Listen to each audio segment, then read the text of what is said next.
meus amigos, minhas amigas, é um enorme prazer estar falando com vocês novamente. Meu nome é Edmar Santos, eu sou médico cardiologista e clínico e é um enorme prazer receber você aqui então no nosso canal Evidências Médicas. Se você gostar dos nossos vídeos, dê um like, ative o sininho e inscreva-se, se bem o desejar. Então, hoje nós vamos falar sobre o magnésio, conforme eu havia prometido. E o magnésio, sem dúvida nenhuma, ele encontra-se aí nas paradas de sucesso do mundo das suplementações. E não é à toa, né? O magnésio não chega a ser algo novo nesse universo da medicina, em hipótese nenhuma. Quando eu fazia a faculdade de medicina lá nos anos 80, a gente usava bastante o sulfato de magnésio para mulheres que tinham gravidez de alto risco, evoluindo com eclâmpsia, né? Aquela paciente no final da gestação que faz aquele pico hipertensivo com crise convulsiva, né? Já ensinava muito bem meu professor de ginecologia e obstetrícia, doutor Antônio Carlos Cabral, lá na UFMG, onde eu fiz lá meu internato, né? Doutor Antônio Carlos Cabral já nos ensinava a importância do sulfato de magnésio nestes casos de mulheres com eclâmpsia. Então, é bem lógico, é bem plausível que o magnésio tenha algum papel biológico relevante, uma vez que é o segundo cátion mais presente no ambiente intracelular, só perdendo atrás do potássio. Então, o magnésio ele é, sim, importante para várias estruturas biológicas humanas.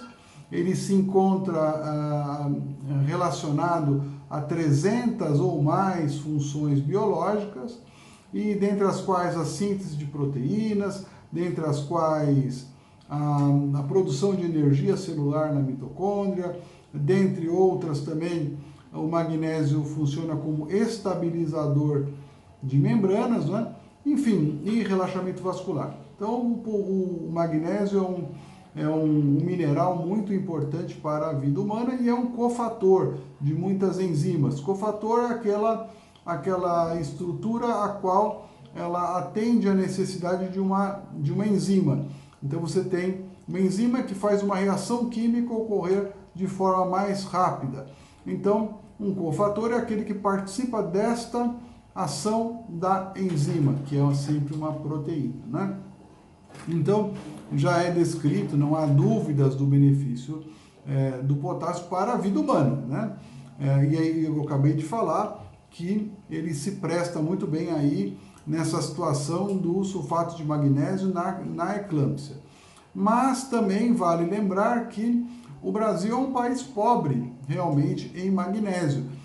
Por quê? Porque nosso solo não é um solo vulcânico, tal como ocorre, por exemplo, em outros países, como o Japão, por exemplo.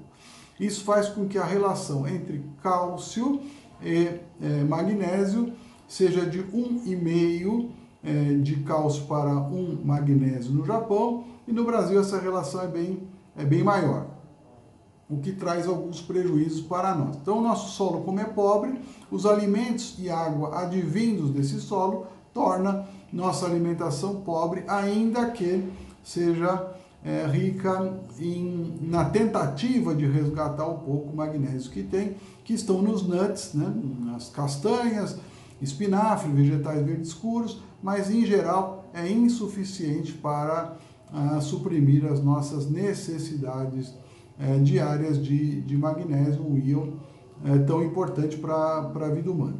Pois bem, então ele foi estudado em vários cenários, sobretudo foi estudado no ambiente cardiocirculatório e no ambiente do sistema nervoso central, né? No que diz respeito ao sistema cardiocirculatório, ele foi estudado na hipertensão, por exemplo, e vários estudos demonstram que ele reduz mais ou menos 6 milímetros de mercúrio de pressão sistólica e 3 milímetros de mercúrio de pressão diastólica. Ah, Edmar, mas isso é muito pouco. Pouco é verdade, mas quando usado em adjuvância com redução do sódio e aumento de potássio também, você tem um efeito muito mais interessante, né? Essa combinação, esse blend, né?